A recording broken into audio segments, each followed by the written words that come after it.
Hello guys, हम discuss करना चाहते हैं आज tips to find right path after 10th class. After 10th class, okay. पहली तो सबसे इम्पोर्टेंट बात है कि ये वीडियो मैं बना रहा हूँ जो बच्चे ने इस साल 10th के एग्जाम दिए उनके लिए। उन्हें 10th के बाद क्या करियर ऑप्शंस होते हैं और उन्हें बहुत सारी दिक्कत होती है करियर ऑप्शन चूज करने में। उनके लिए सबसे इंपॉर्टेंट है, पहला क्वेश्चन हमारे दिमाग में आता है, what am I really going to do, what M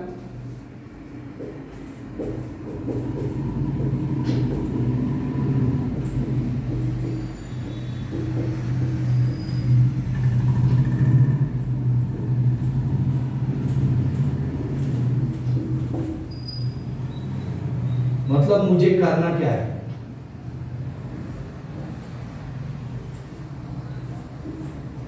सबसे इंपॉर्टेंट है ये। 10th के बाद सारे बच्चों को यही टेंशन रहता है, हर कोई 10th का रिजल्ट हो या उससे पहले हमेशा डिस्कस करता है कि आप 10th के बाद क्या करना चाहते हो।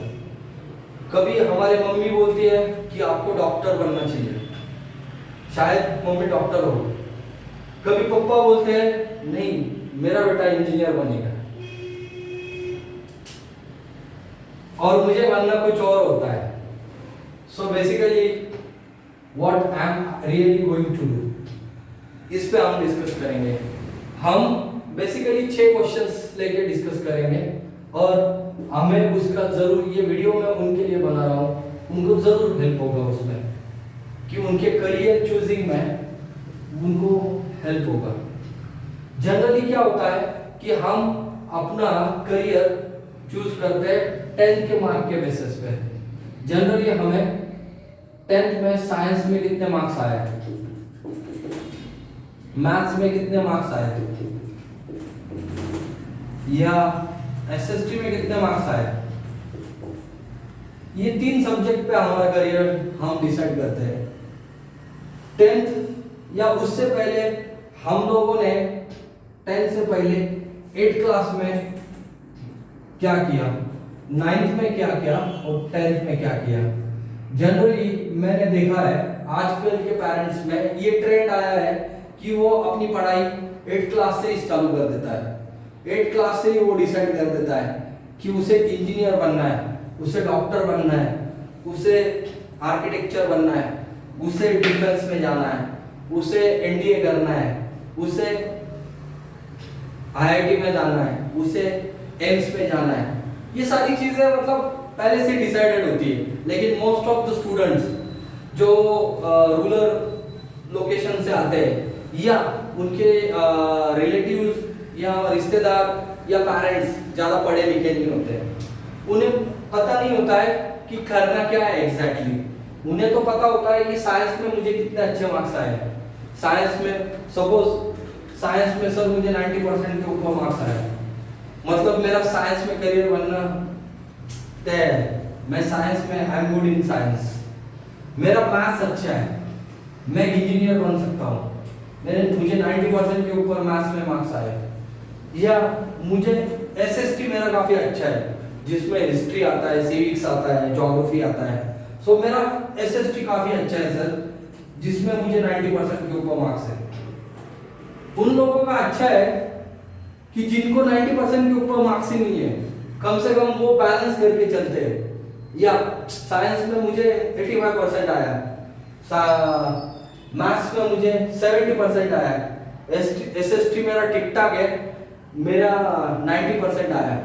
सो वो चूज करते हैं कि चलो पापा बोल रहे साइंस कर लेता हूँ, तो वो अपना करियर आफ्टर 10th के बाद चूज करता है as a science.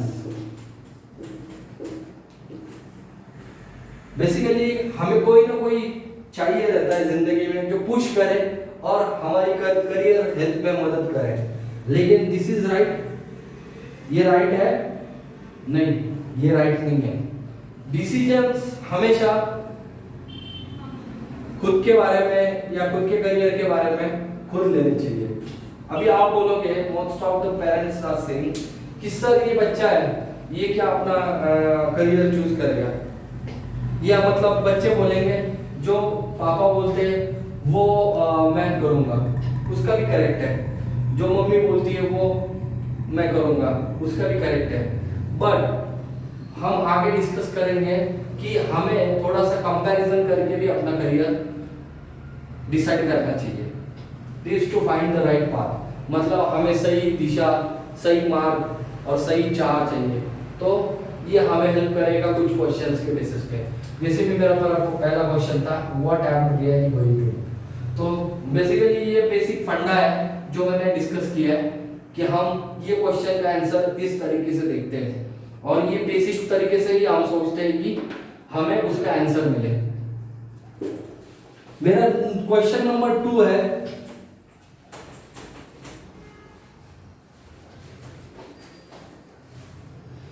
Can I really get there. Question number 2 है, can I really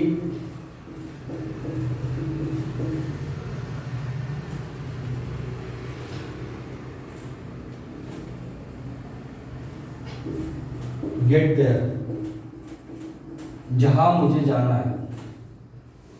can I really get there मतलब जैसे मैंने बोला था 8, 9, 10 में आपका करियर पहले से ही चूज है, तो आपको पता होना चाहिए कि आपको जहां जाना है उसके लिए 10+2 करना जरूरी है। किस में करना जरूरी है? साइंस में करना जरूरी है, कॉमर्स में करना जरूरी है, या आर्ट्स में करना जरूरी है, या डिप्लोमा करना जरूरी है। जनरली बहुत सारे लोग ये डिसीजन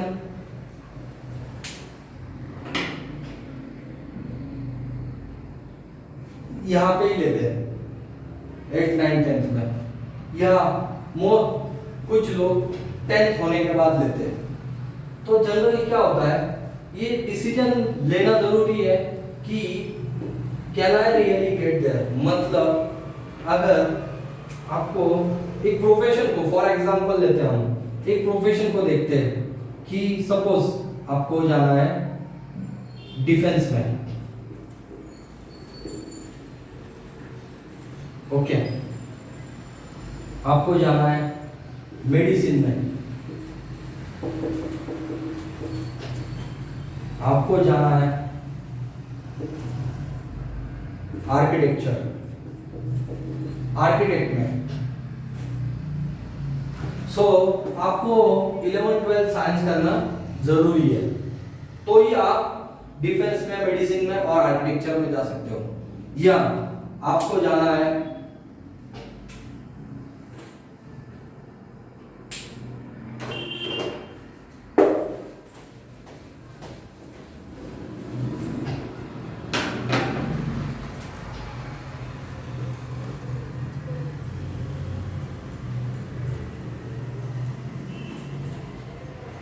यूपीएससी, एमपीएससी, या अपने अपने स्टेट के सिविल एग्जामिनेशन की तरफ, या आईबीपीएस, या अपने अपने स्टेट्स के सिविल एग्जामिनेशन, या आईएएस। ये अलग अलग एग्जाम है, यूपीएससी, एमपीएससी, आईबीपीएस, आईएएस। ये सारे एग्जाम बच्चे तभी अपीयर करते हैं जब उनका बैचलर डिग्री कंप्लीट होता है। सो ये सारे एग्जाम देने हैं, तो आपको फंडामेंटली, जैसे आपने यहाँ पे 8 में ही चूज किया था कि आपको डॉक्टर, इंजीनियर और आर्किटेक्ट बनना है, वैसे फंडामेंटली आपका प्रिपरेशन यूपीएससी, एमपीएससी और आईबीपीएस और आईएएस के लिए भी 11, 12 से ही स्टार्ट होना जरूरी है। तो आपको 11, 12 करना और वहां से प्रिपरेशन चालू करना जरूरी हो जाता है। जैसे कि आप लोग अभी इसमें से मैक्सिमम लोग डिप्लोमा करना चाहोगे, या कुछ लोगों ने सोचा है सर मुझे डिप्लोमा करना है, डिप्लोमा के बाद मुझे इंजीनियरिंग में जाना है और मैं इंजीनियरिंग में करियर करूँगा अपना, तो मुझे 10+3+3 मतलब मेरा 6 साल में इंजीनियरिंग कंप्लीट होगा, या मुझे डिप्लोमा में प्लेसमेंट मिल जाएगा तो मेरा इनकम भी स्टार्ट होगा।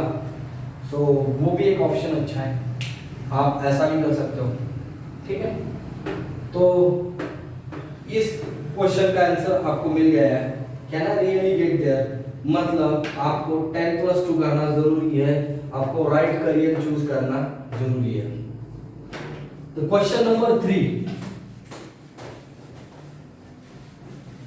ये जो मैं क्वेश्चन डिस्कस कर रहा हूं ये मैंने बनाए हुए क्वेश्चन है कि मुझे मेरे हिसाब से लगता है कि इन क्वेश्चन के आंसर्स आपको राइट पाथ चूज करने में हेल्प करेंगे। तो question number 3 is what are the risk, what are the risk.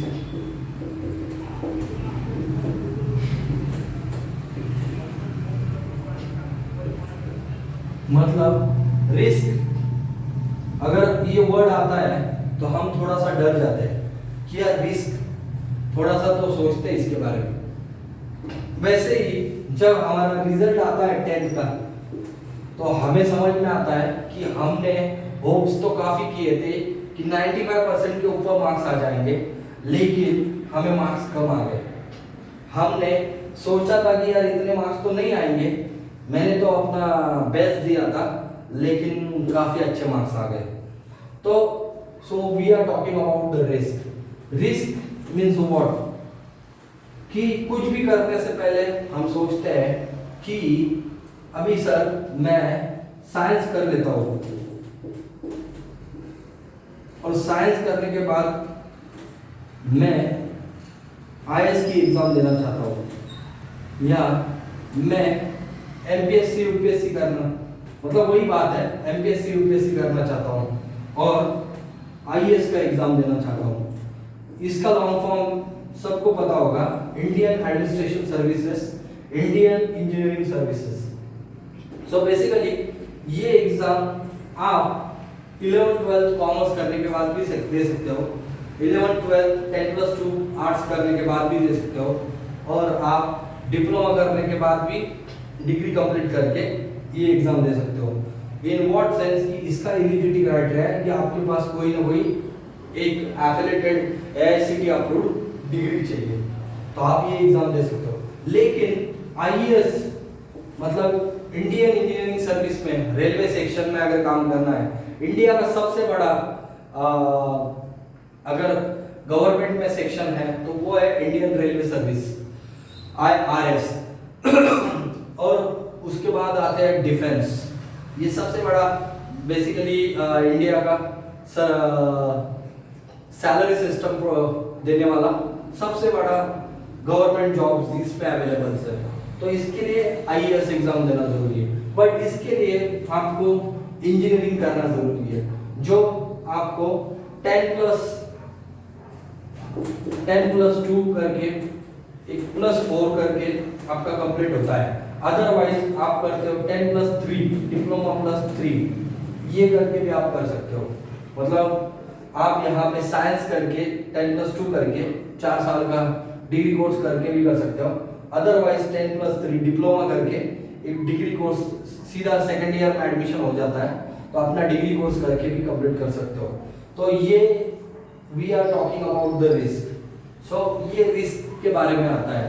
तो रिस्क इन व्हाट सेंस, जो भी आप चूज करना चाहते हो, जैसे कि आपने अपना ड्रीम,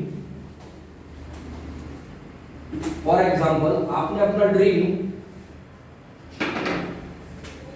तय कर लिया है कि मुझे सर डॉक्टर बनना है, ठीक है, मुझे डॉक्टर बनना है,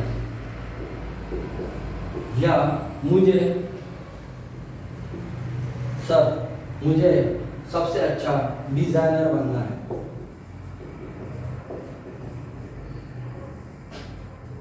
तो आपको पता होना चाहिए 10 के बाद क्या करना है, ठीक है, ये इस सबसे इंपॉर्टेंट है। आपको बहुत सारे वीडियोस मिलेंगे यूट्यूब पे, गूगल पे, जिसमें आपको करियर ऑप्शंस मिल जाएंगे बहुत सारे। उसके बारे में तो बहुत सारे लोग करियर ऑप्शंस का चार्ट भी मिल जाएगा, जिसमें आपका रिस्क कम हो जाएगा। ये क्वेश्चन पे आपको ध्यान देना है। So the third question is,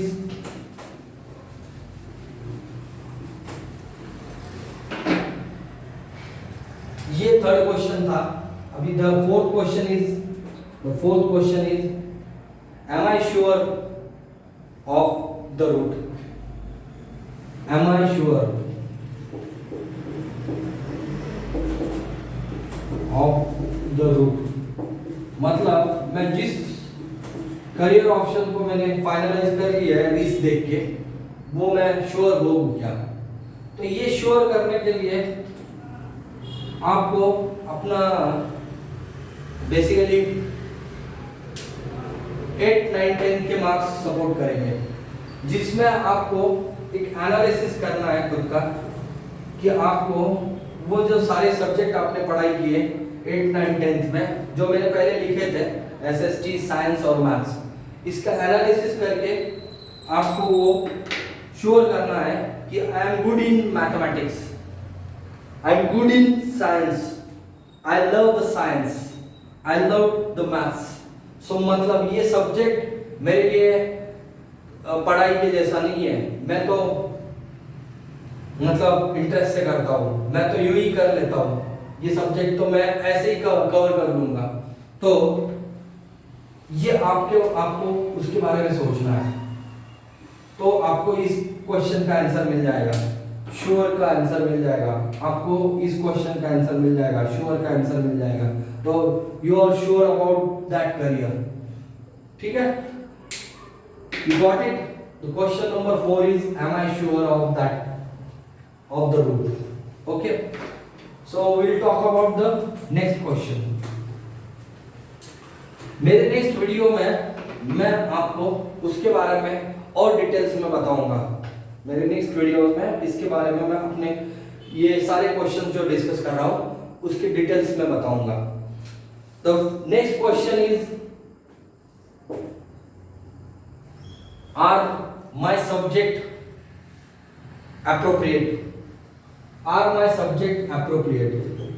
Are my subjects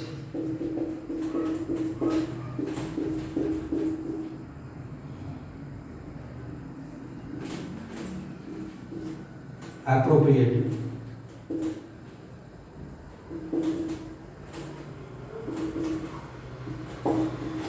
मतलब अगर आप 11th 12th में जो सब्जेक्ट चूज करते हैं, आप 11, 10+2 में जो सब्जेक्ट चूजिंग करते हैं, वो आपको पता होना चाहिए कि वो एप्रोप्रिएट है क्या। जैसे एक एग्जांपल देता हूँ, अगर किसी को साइकोलॉजिस्ट होना है, अगर किसी को साइकोलॉजिस्ट होना है तो उसे 10+2 में ऐसा कोई कॉलेज चाहिए जो अगर हेल्प करे उसे 11th में ही वो सब्जेक्ट मिल जाए, साइकोलॉजी। ये साइकोलॉजी जैसे कि हम सीबीएसई और स्टेट, ये 2 बोर्ड आते हैं, इसके अलावा आईसीएसई और आईजीएसई, ये 2 बोर्ड आते हैं, लेकिन maximum students are from CBSE और स्टेट, ये 2 बोर्ड से रहते हैं। तो जनरली इसमें इंग्लिश नाम का सब्जेक्ट जो है ये कंपलसरी में आता है, this is the compulsory subject. और द अदर सब्जेक्ट इज कि आप अपने आगे के करियर के हिसाब से वो चूज करते हो। सो ये सब्जेक्ट जैसे कि हम एग्जांपल लेते हैं साइंस का, फिजिक्स, केमिस्ट्री, मैथ्स, बायो। ये वीडियो में जो मैं बता रहा हूँ, ये मैं एक 6 क्वेश्चन डिस्कस करूंगा इसमें, उसके रिलेटेड मैं बता रहा हूँ। तो अगर हम चूज करते हैं एग्जांपल करके साइंस, अगर हम फिजिक्स, केमिस्ट्री, मैथ्स, बायो ये 11th में रखते हैं और बाद में हम ये मैथ्स और बायो में से एक सब्जेक्ट स्किप कर देते हैं, तो दैट इज मतलब वही चीज है रिस्क मैनेज करना, बैलेंस करना। क्योंकि हमें और एक साल मिल जाता है 11th का, जिसमें हम अपने आप को जज कर पाते हैं कि यस ये सारे सब्जेक्ट मेरे लिए कंफर्टेबल है क्या, राइट। इसके अलावा इंग्लिश एक कंपलसरी सब्जेक्ट है, और इसके अलावा जनरल बच्चे लैंग्वेज छोड़ के आईटी सब्जेक्ट लेते हैं, क्योंकि इसमें अच्छे परसेंटेज आते हैं। बच्चों को इसमें 12th में मार्कशीट पे एक अच्छे परसेंटेज भी चाहिए रहते हैं, तो आईटी आपको हेल्प करता है to get the good percentage, right. तो पीसीएम भी ये सब्जेक्ट अगर आप चूज करते हो 11th में, तो आपके लिए अच्छा रहता है कि आप 12th में एक दोनों में से कोई एक सब्जेक्ट स्किप करके भी अपना फोकस क्लियर कर सकते हो। मेडिसिन में जाना है तो आपको मैथ्स नहीं दिया 12th में तो भी चलता है। अगर आपको इंजीनियरिंग में जाना है तो और अच्छा है कि आपको सिर्फ पीसीएम लेना है, और यहाँ पे जो चौथा सब्जेक्ट है इंग्लिश और बायो के जगह पे और आईटी की जगह पे आप बायफोकल लेके 200 मार्क का सब्जेक्ट ले सकते हो, जो कि काफी ज्यादा हेल्प करता है परसेंटेज फॉर्मेशन के लिए। यहाँ पे ये दो सब्जेक्ट अगर आप स्किप कर देते हो तो आप यहाँ पे बायफोकल में लेते हो computer science, either you choose electronics, right. तो ये दोनों में से आप अच्छा स्कोर कर सकते हो। पीसीएम, कंप्यूटर साइंस, इलेक्ट्रॉनिक्स, ये दोनों में से एक ही लेना है आपको, either electronics either computer science. Most of the student are choose computer science, क्योंकि एक तो सबसे इंपॉर्टेंट बात है कंप्यूटर में काफी यूजर फ्रेंडली हो गए हैं आप लोग सारे। आप लोग अभी बचपन से मोबाइल यूज करते आ रहे हो, so you are user friendly in computer science, तो आपको अच्छे परसेंटेज लाने में वो हेल्प करता है। जैसे मैंने एक एग्जांपल बताया था पहले कि अगर आप आर्ट्स से पढ़ाई करना चाहते हो, 11th आर्ट्स,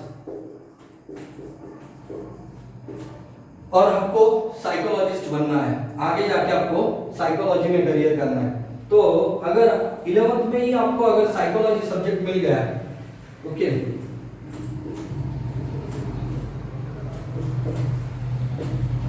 तो बहुत अच्छी बात है, ठीक है।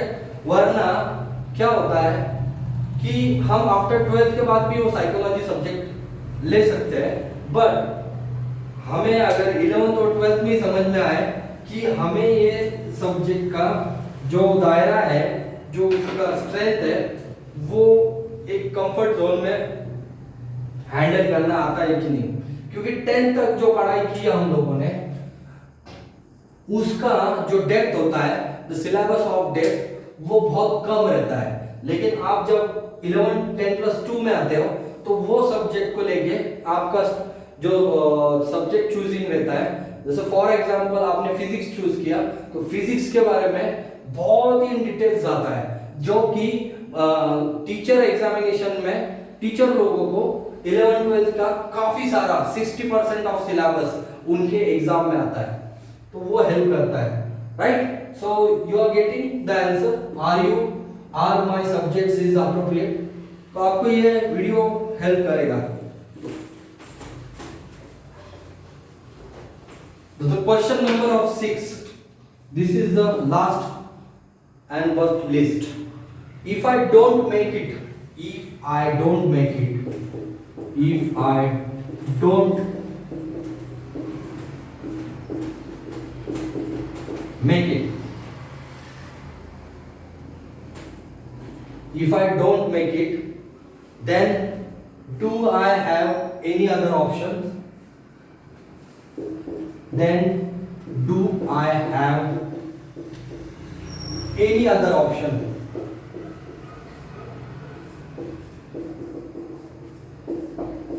हम लोग एक्चुअली हमेशा ऑप्शन ढूंढते हैं कि सर 10+2 मैंने कर लिया, लेकिन इसके बाद भी मुझे अगर कुछ चेंज करना हो तो मैं चेंज कर सकता हूँ क्या?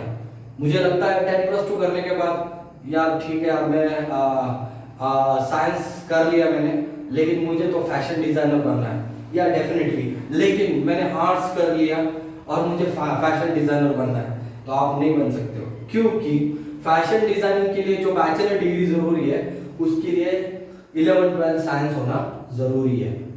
आप फैशन में प्रोफेशनल कोर्स कर सकते हो, जैसे कि NIFT से, जैसे कि कोई भी प्रोफेशनल इंस्टीट्यूट से आप कोर्स कंप्लीट कर सकते हो, 3 साल का या 2 साल का या 1 साल का, आप कोई भी प्रोफेशनल कोर्स कर सकते हो। लेकिन आप अपना करियर तभी बना सकते हो जब आपके पास कोई बैचलर डिग्री है। बैचलर डिग्री है। देखो, जब तक आपके पास बैचलर डिग्री नहीं है तब तक आप 10+2 ही रहते हैं। चाहे आपने डिप्लोमा भी किया हो तो आप डिप्लोमा होल्डर हो गए। डिप्लोमा में एक ही फायदा है कि वो आपको तुरंत जॉब रेडी के लिए तैयार कर देता है। मतलब this is the program to help get in job ready immediately 10+3। मतलब यहाँ पे डिप्लोमा में 10+3 हो जाएगा, लेकिन तुरंत आपका अगर जरूरत है, तुरंत आपको जॉब को ज्वाइन करना है तो आप डिप्लोमा चूज कर सकते हो, वरना आप 10+2 ये ऑप्शन चूज करते हो, ये सही ऑप्शन है। So again we are coming the same question, if I don't make it then do I have any other option? Yes, you have the lots of options, you have hell of the options, like क्योंकि जिंदगी अगर एक रास्ता बंद कर देती है तो 1000 रास्ते खोल देती है। देखो, जैसे कि आज मैं आपसे वीडियो से बात कर पा रहा हूं, इसका मतलब क्या है, पहले मैं इंटरैक्शंस करता था डायरेक्टली बच्चों से, लेकिन लॉकडाउन की वजह से हम लोगों ने ऑनलाइन क्लासेस स्टार्ट कर दी, हम लोगों ने ये सारी चीजें ऑनलाइन प्लेटफॉर्म पे लेके आए। वैसे ही आज मैं आपसे YouTube पे बात कर पा रहा हूँ। So we are talking on YouTube part, right? So if I don't make it then do I have any other options? या देखो, कोई भी चीज कहां से भी खत्म नहीं होती है, वो शुरू होती है, राइट? तो मतलब आपके पास बहुत सारे ऑप्शंस हैं, ये ऑप्शंस हम अगले वीडियो में डिस्कस करेंगे, राइट? तो मैंने जैसे आपको 6 क्वेश्चंस बताए, वो सारे 6 के 6 क्वेश्चन आप ध्यान में रखिए, उसे एक बार देख लीजिए और will talk in details the next video. Thank you very much.